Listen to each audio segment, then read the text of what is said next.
Hello guys and welcome to another Tribes video here on the Imprepared Productions channel with me, Craig, and Martin as usual. And today we have a special guest who I brought in because he plays these two classes a damn sight better than I do.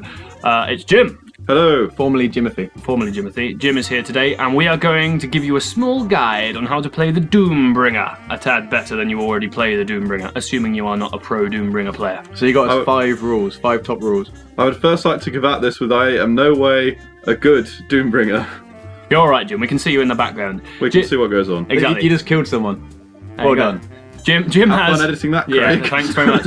Jim has 5 points that will make you a better Doombringer player if you abide by them. Jim, what is your first point? Number 1, by the way, this is for Doombringer playing heavy on flag. Offensive Doombringer or support Doombringer, I don't do so much, so I can't really talk about that too much. Very good.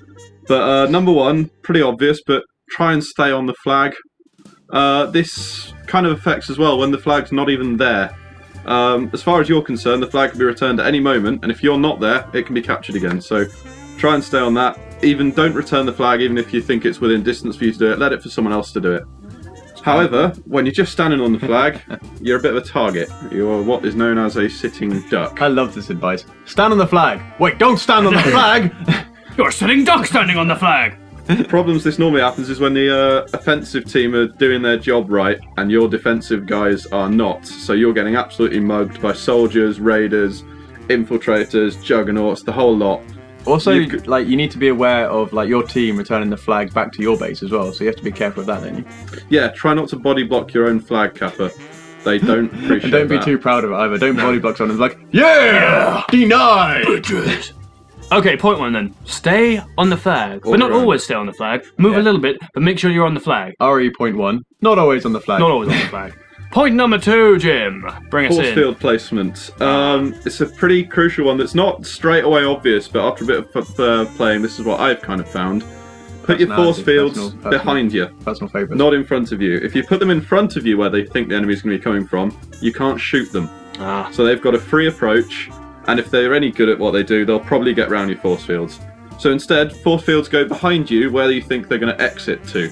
That way you're still obscuring the route a bit, but you're not also obscuring your gunshots.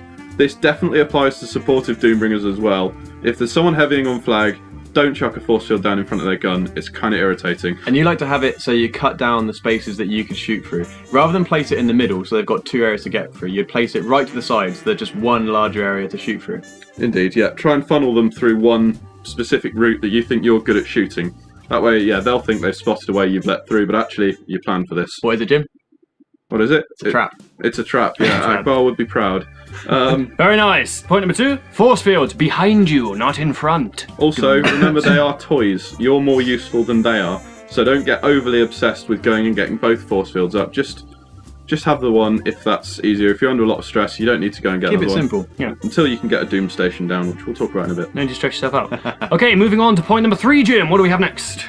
Pathfinders with reach, or other classes with reach. Bit of a pain in the arse. I did say Pathfinders. Yeah. He's from the north. He used to be from Tame, but he's from the north We now. gotta clean that up, Jim. Come on. We have. Anyway, reach means they don't actually have to touch the flag to grab it, they can just go near it. It means they can actually get by you. If you're perfectly on the flag, they can go over you, they can go around you. I don't think they can ever go underneath you. Maybe on another map one day they'll be able to, but not yet.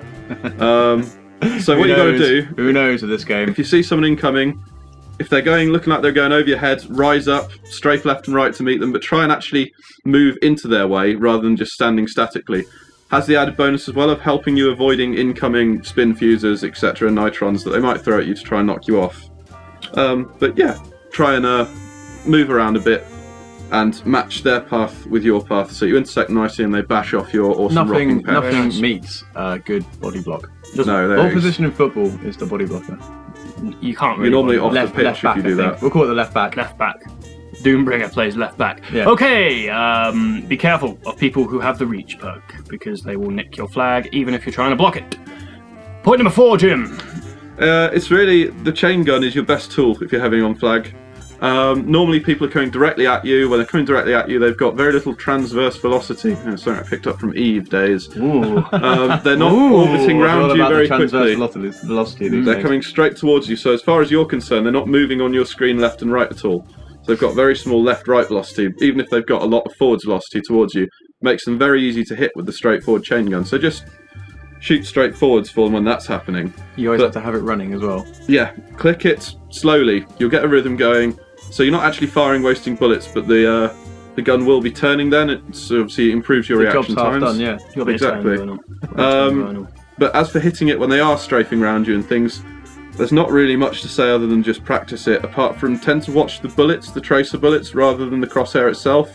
Because the bullets have a travel time, it'll help you to see when you're hitting them, when you're lagging behind, when you're going ahead. So watch the bullets rather than the crosshair.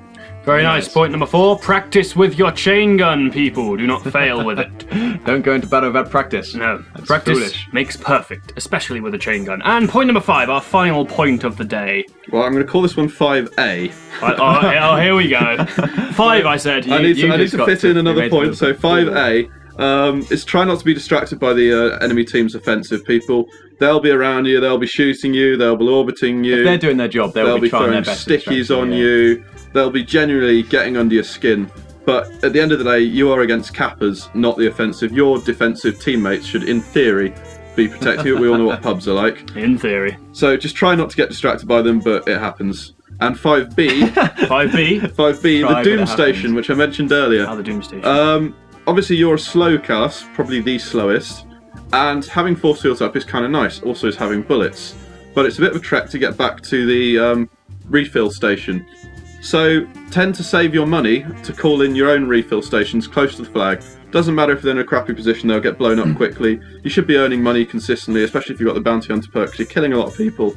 So just call in stations nearby the flag. There's a few places you said where you can sort of find places where you can just fit a station on the edge of a point of safety. If you look at the video now, we should see a nice little bit that I've managed to find on, I think it's Katabatic. Thanks for that, guys. They haven't managed to patch it yet. They might do at one point, but there's a nice little bit where you can just about clip it in with a few pixels. And if you look at the video now, you'll see Craig taking his top off. No, you won't. There you will. Right now. There he goes. I'll edit in. There. Oh, Craig. Oh, look at you. What do I say? Anyway, right, back to tribes. There's our 6 points. That will, in theory, as long as you execute them correctly, make you a damn fine Doombringer on flag. In my opinion. If your team does their job as well. Indeed. Because you're well relying on your team as a Doombringer. Yeah, if the team's not pulling its weight, there's very little you can do. However, if you're getting consistently 5-0 stomped, switch to Doombringer, you can make a massive difference to the team if no one's doing that. Very good. Fantastic. Thank you, Jim. Thank you for joining us, Jim. Thank you very much for having me. What's your sign-off? You guys... keep bringing the doom. Oh, brilliant. Very good, guys. We will be having more tribe class guides coming up on this channel, so if you've enjoyed this one and if you've checked out our others, please do subscribe to the channel. As I say, thank you very much once again, and we will see you next time. Bye!